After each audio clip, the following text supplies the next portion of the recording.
moments later. Good morning mga katoto.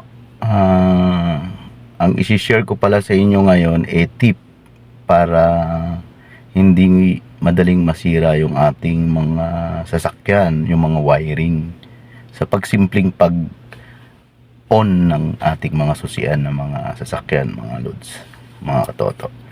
So ngayon, share ko sa inyo.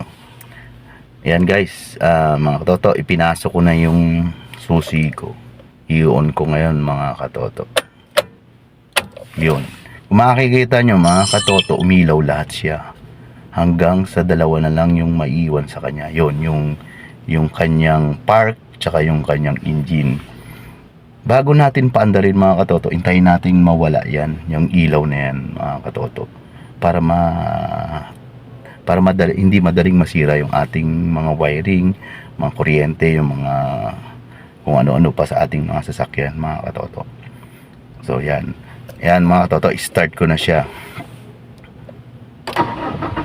Kung mapapansin nyo yung mga katoto, nung in-start ko siya nawala yung engine nya, so it means na okay na yung lahat, naiwan na lang yung kanyang part. Kasi pag may naiwan dyan mga katoto, may problema yung sasakyan mo, kung alin doon.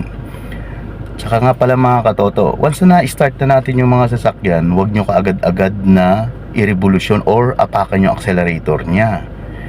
Kasi yung langis na galing dun sa ilalim nung crankcase nung ating sasakyan, iaakyat pa niya yun ng oil pump pataas. So pag inapakan nyo kagad, madaling masira yung makina nyo kasi wala pang langis yung kanyang ibabaw. Or kung may turbo, yung kanyang langis wala pa dun sa turbo, kaya magkukosyon na makamasira yung ating turbo. Yan.